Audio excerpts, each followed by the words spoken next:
Hello student, मैं हूं मुकेश कुमार चौहान और मेरे यूट्यूब चैनल में आप लोग का स्वागत है। तो आज हम लोग पढ़ने जा रहे हैं संधारित्रों का संयोजन, कॉम्बिनेशन ऑफ कैपेसिटर्स। तो कॉम्बिनेशन ऑफ कैपेसिटर्स क्या होता है?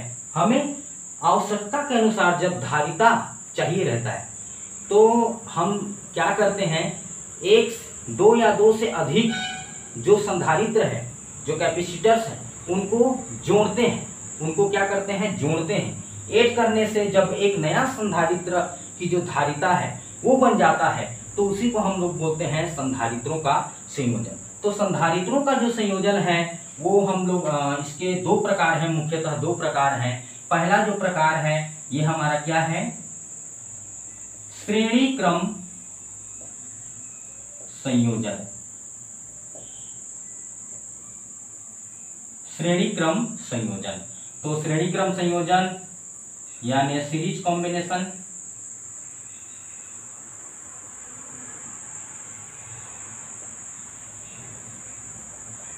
तो आइए जानते हैं सीरीज कॉम्बिनेशन होता क्या है। तो सीरीज कॉम्बिनेशन क्या है? जब दो या दो से अधिक जो संधारित्र है उनको जब हम लोग सीरीज वाइज ऐड करते हैं, वही हमारा क्या होता है? श्रेणी क्रम संयोजन। ठीक है। तो सीरीज वाइज हम लोग कैसे ऐड करेंगे? एक के बाद एक, एक के बाद एक, एक के बाद एक, हम लोग संधारित्रों को जोड़ते जाते हैं। तो मैं यहाँ पर इसका मैं फिगर बनाने जा रहा हूँ, इसको ध्यान से देखिएगा। ये हमारा पहला कैपेसिटर है, ठीक है, और इसको जोड़ देते हैं दूसरे कैपेसिटर्स के साथ, ये इस टाइप से। फिर तीसरा कैपेसिटर्स,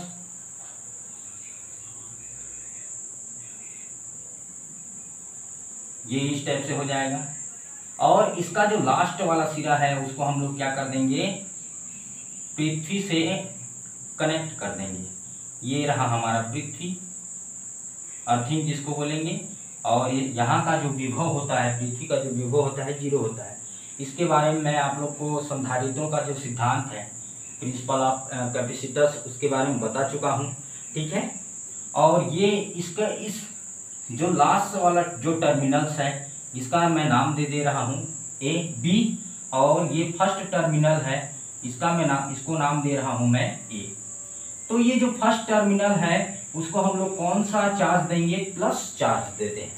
ठीक है ना, प्लस चार्ज देंगे तो ये पहले कैपेसिटर्स में जाएगा, फिर दूसरे में जाएगा, इसी प्रकार वो तीसरे में, और जितने भी पॉजिटिव चार्ज होंगे वो क्या हो जाएंगे? अर्थ के अंदर समाहित हो जाएंगे। अब यहाँ पर जैसे ही प्लस चार्ज देते हैं तो यहाँ पर ये इस टाइप से साइन आएगा। तो प्लस चार्ज आया तो इसके जस्ट सामने वाले जो प्लेट है उस पर निगेटिव चार्ज आ जाएगा। फिर उसके बाद प्लस, फिर इसके बाद माइनस, इस टाइप से। इसके बारे में मैं बता चुका हूँ पिछले वाले वीडियो में।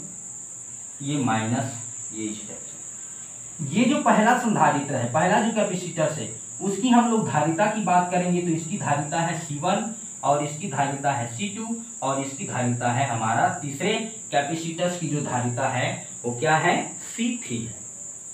यदि इनके बीच यदि विभवांतर की बात करते हैं, पोटेंशियल डिफरेंस की बात करते हैं, तो ये पहले जो कैपेसिटर्स है, पहला जो कैपेसिटर है उसके बीच जो विभवांतर होगा, पोटेंशियल डिफरेंस V1 होगा। इसी प्रकार दूसरे कैपेसिटर्स के बीच पोटेंशियल डिफरेंस V2 होगा। इसी प्रकार तीसरे का हो जाएगा V3। ये इस टाइप से आगे बढ़ते जाएगा। ठीक है। अब हम लोग बात करते हैं यहाँ पर कुछ बेसिक चीज़ों की। तो बेसिक चीज़ों के बारे में यहाँ पर मैं कुछ फंडामेंटल इसका स्टेटमेंट कुछ लिखूंगा, है ना। तो ये इस टाइप से रहेगा। तो जैसा कि यहाँ पर चित्र में क्या दिया गया है, यहाँ पर लिख देते हैं। चित्र में 3 संधारित्रों को श्रेणी क्रम में क्या किया गया है? जोड़ा गया है। ध्यान दीजिएगा, श्रेणी क्रम में, मतलब सीरीज कॉम्बिनेशन में जोड़ा गया है, जिनकी धारिताएं क्रमशः क्या है, धारिता क्रमशः कितनी है, C1, C2 व C3 है। ठीक है। और जो कैपेसिटर्स है उनके बीच यदि हम लोग किसकी बात करेंगे, विभवांतर की बात करेंगे। ठीक है। ये जो प्लेट है और प्लेटों के मध्य विभवांतर, प्लेटों के मध्य विभवांतर क्रमशः V1, V2 व V3 है। ये रहा हमारा जितना इस चित्र में नजर आ रहा है उतना चीज मैं यहाँ पर नोट कर दिया हूँ। अब सबसे महत्वपूर्ण बात, आप लोग को फार्मूला, धारिता का तो फार्मूला पता ही होगा। धारिता का फार्मूला क्या होता है, C इक्वल टू होता है Q अपान V। आप C equal to Q upon V, इसमें आप लोग को कॉन्सेंट्रेट क्या करना है, यहाँ C देखिए, C यानी धारिता है, Q यानी आवेश है और V यानी यहाँ पर विभवांतर है। ये तीन चीजों को आप लोग को ध्यान देना है। अगर मैं इस चीज को मैं पलट देता हूँ इस टाइप से, मैंने C के जगह V लिख दूंगा तो ये V इक्वल टू हो जाएगा Q अपान C। ठीक है। यहाँ पर आप लोग को नजर आ रहा होगा इस चित्र में, Q जो है कहीं पर चेंज नहीं हो रहा है, ना फर्स्ट कैपेसिटर में चेंज हो रहा है, ना सेकेंड में, ना थर्ड में। ठीक है। लेकिन जो C है, C पहले जो संधारित्र है, पहला जो कैपेसिटर है उसकी जो धारिता है C1 है, इसी प्रकार दूसरे के लिए C2, इसी प्रकार तीसरे के लिए C3, और जो उनके बीच विभवांतर है वो क्या है, V1 है, V2 है और V3 है। इसका मतलब क्या समझे, यहां Q आवेश नियत है, यहां Q आवेश क्या है, नियत है, मतलब सभी जगह एक समान है। अर्थात इसका मतलब क्या हुआ, आवेश जो है इन संधारित्रों पर, अर्थात आवेश एक समान है, आवेश एक समान है। तब आवेश यदि एक समान है तो हम लोग एक चीज पढ़े थे धारिता में कि जो Q होता है, Q प्रोपोर्शनल होता है V के, Q जो प्रोपोर्शनल होता है V के, मतलब ये क्या हो जाएगा, हमें V का वैल्यू पुट करना है। तो यहाँ पर V क्या है, परिणामी विभवांतर है। ये V1 जो है पहले संधारित्र के लिए हो गया, दूसरे के लिए, तीसरे के लिए, इसी प्रकार V जो हो गया वो परिणामी विभवांतर है, मतलब टोटल विभवांतर। तो परिणामी विभवांतर की बात करते हैं, परिणामी विभवांतर, तो परिणामी विभवांतर भी है तथा परिणामी धारिता C है,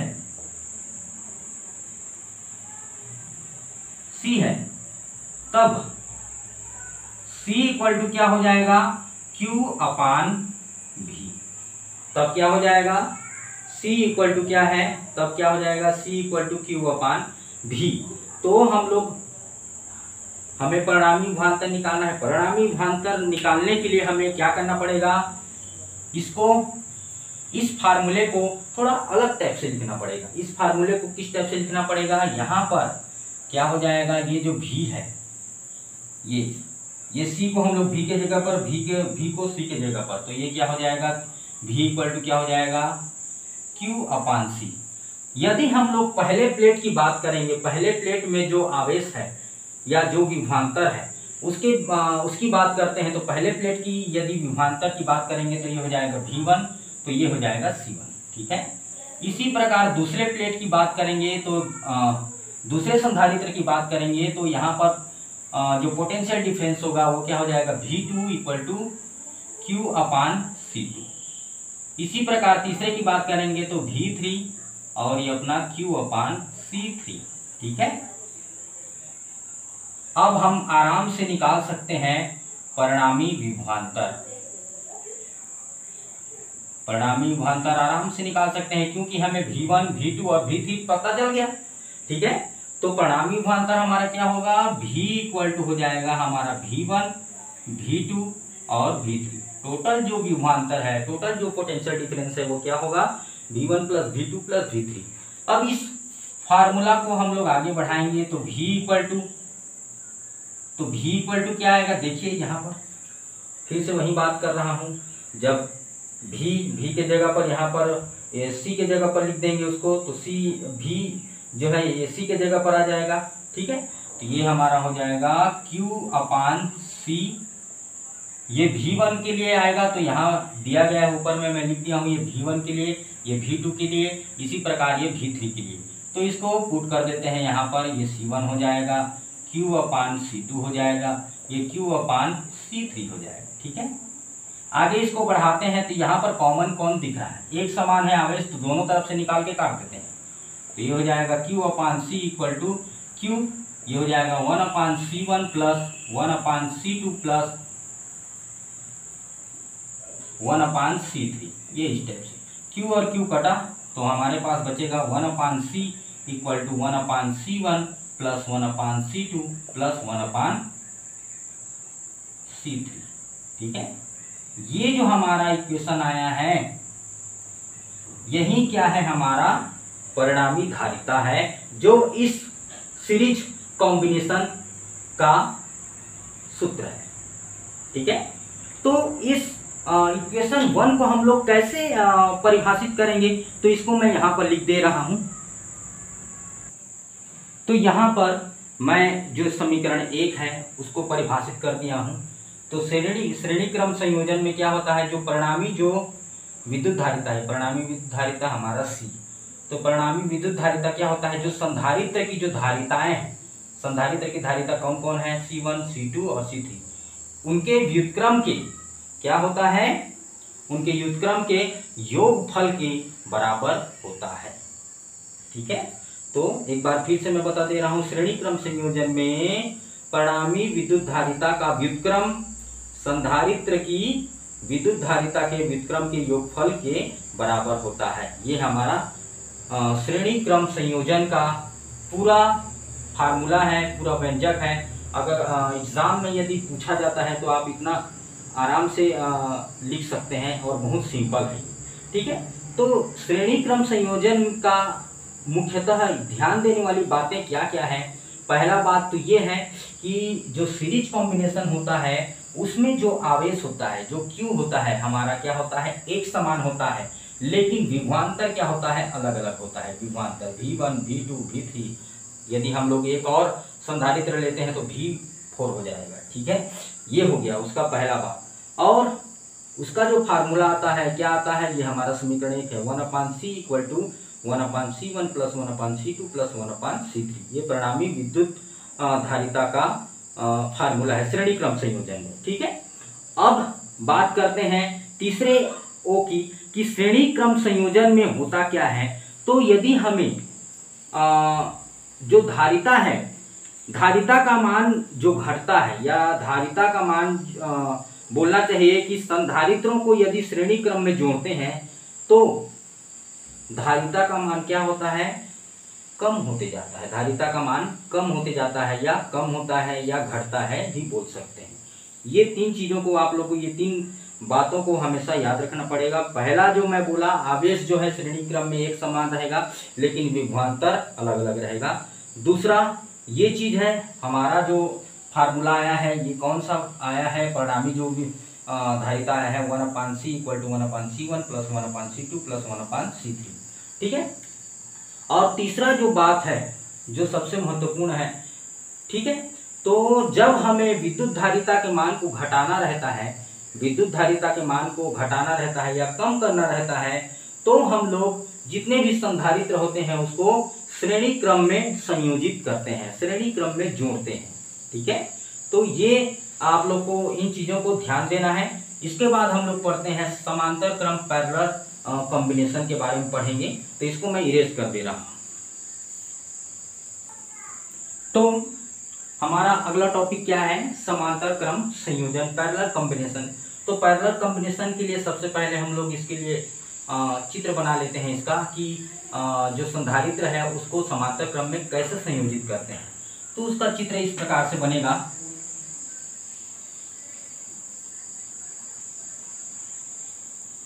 ये हमारा पहला संधारित्र,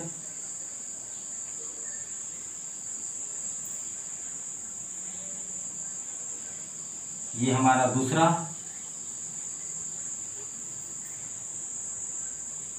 ये हमारा तीसरा।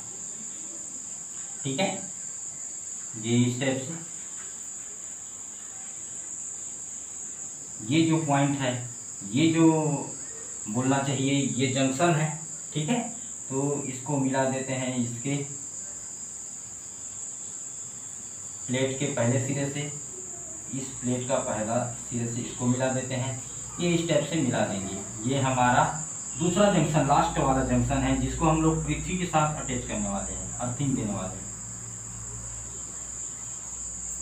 ठीक है, इसको नाम दे देता हूँ बी और इसको नाम दे देता हूँ मैं ए। और बी को मैं अटैच किया हूँ अर्थ के साथ, ये इस टाइप से, ये इस टाइप से। यहाँ पर भी इक्वल टू 0 होगा, ये हमारा पृथ्वी का सिंबल है।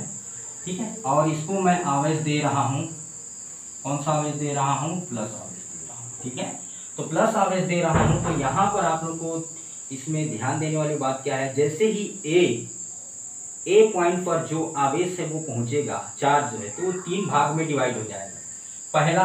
पहला जो संधारित्र है, ये हमारा पहला संधारित्र है, और ये दूसरा है, ये तीसरा है। तो पहला संधारित्र की जो धारिता है वो कितनी है, C1 है, और दूसरे की C2 है, इसी प्रकार तीसरे की C3 है। ठीक है, और इनके बीच यदि विभवांतर की बात करते हैं तो विभवांतर तो तीनों का एक समान ही होगा। देख लीजिए, विभवांतर जो होगा तीनों का एक समान ही होगा।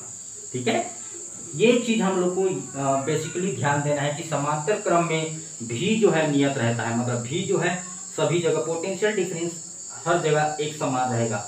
और C1 C2 ये C3 ये तो धारिताएं हैं। और यहाँ पर Q पर क्या प्रभाव पड़ेगा इसको देखते हैं। जैसे ही ये ए पॉइंट पर पहुंचेगा वो 3 भाग में डिवाइड हो जाएगा।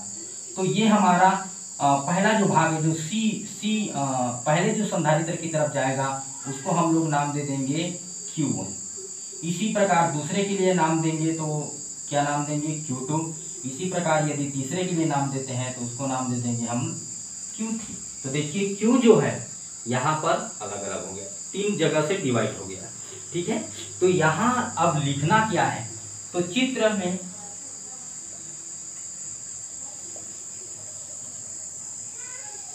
तीन संधारित्रों को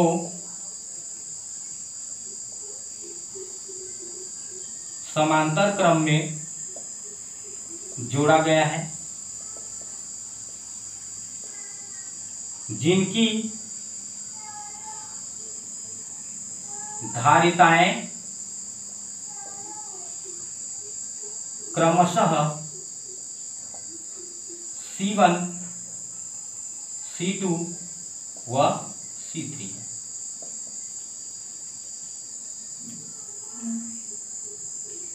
तथा आवेश Q1 Q2 व Q3 है। यहाँ विभवांतर भी नियत है, अर्थात एक समान है।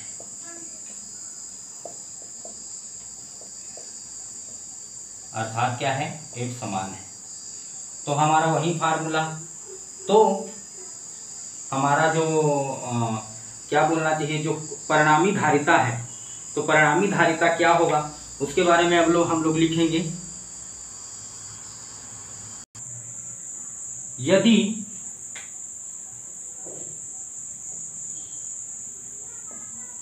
परिणामी धारिता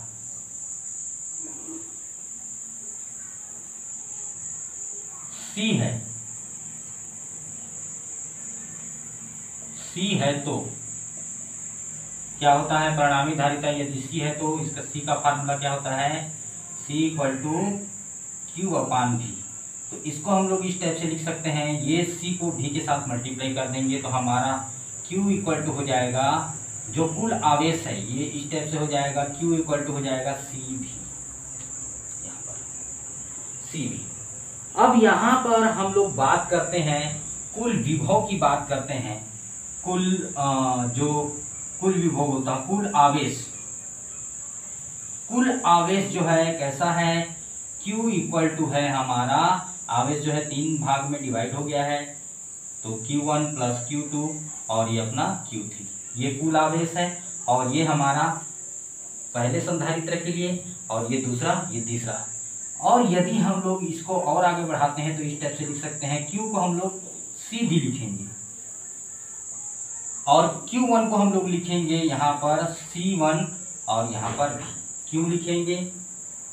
यहाँ पर C जो है, यहाँ V तो चेंज नहीं हो रहा है, V तो सभी जगह एक समान है, C जो है C1 C2 और C3 है, इसलिए हम लोग मतलब अल्टरनेट ऐसे ही लिखते जाएंगे। यहाँ पर ये हो जाएगा C3 C2 और ये अपना V, यहाँ पर हो जाएगा C3 और ये अपना V, ठीक है। यहाँ V कॉमन है तो V को दोनों साइड से कॉमन कर देते हैं, तो ये हो जाएगा CV इक्वल टू, यहाँ V कॉमन कर दिए तो यहाँ बचेगा C1 plus C2 plus C3, ये V और V कट गया तो हमारे पास बचेगा क्या, C इक्वल टू बचेगा हमारे पास C1 plus C2 plus C3। ये जो हमारे पास इक्वेशन आया है, यही इक्वेशन ही हमारा क्या है, परिणामी धारिता का फॉर्मूला है। किस क्रम में, समांतर क्रम में, समांतर क्रम संयोजन में परिणामी धारिता का जो फार्मूला होता है क्या होता है, C equal to C1 plus C2 plus C3।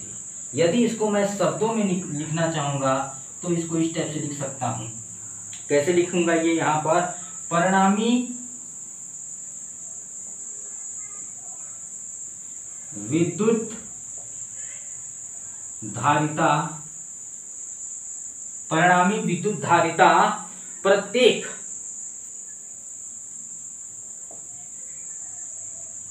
संधारित्र की धारिता के योग के बराबर होता है। अगर हम लोग समीकरण नंबर 1 को डिफाइन करेंगे तो किस तरह से डिफाइन करेंगे, जो परिणामी विद्युत धारिता है, ये परिणामी विद्युत धारिता C, तो प्रत्येक संधारित्र मतलब C1, पहला जो संधारित्र है उसकी धारिता C1, दूसरे संधारित्र की धारिता C2, तीसरे की C3, तो उनकी धारिता के योग के बराबर है। ये हमारा समीकरण नंबर 1। अब हम लोग को समांतर क्रम में कुछ बेसिक चीजें जो है ध्यान देने वाली बात है, क्या क्या है, तो यहाँ भी आप लोग को सबसे पहले तो ये फार्मूला जो है याद रखना पड़ेगा समांतर क्रम का, तो उसको और श्रेणी क्रम का, ये दोनों को मैं जो ध्यान देने वाली बातें हैं उसको मैं यहाँ पर फिर से फिलअप नोट आप लोग को दिखा दे रहा हूँ, ठीक है। तो यहाँ श्रेणी क्रम संयोजन और समांतर क्रम संयोजन में यदि संधारित्रों को जोड़ रहे हैं तो ध्यान देने वाली बातें क्या क्या है, मुख्यतः 3 बातों को आप लोग को याद रखना है। जो परिणामी जो विद्युत धारिता हमारा जो फार्मूला आता है वो इसमें क्या आता है, 1/C इक्वल टू होता है 1/C1 plus 1/C2 plus 1/C3, ये हमारा फार्मूला रहेगा, ठीक है। और समांतर क्रम की यदि बात करेंगे तो यहाँ पर परिणामी विद्युत धारिता क्या हो जाएगा, C equal to C1 plus C2 plus C3, ये इस टाइप से। ठीक है। इसमें दूसरा बिंदु है, जो संधारित्र होता है, प्रत्येक जो संधारित्र होता है उस पर जो आवेश रहता है श्रेणी क्रम में समान होता है, अर्थात जो आवेश है, आवेश अर्थात आवेश क्या रहता है, आवेश नियत रहता है। क्या रहता है, नियत रहता है।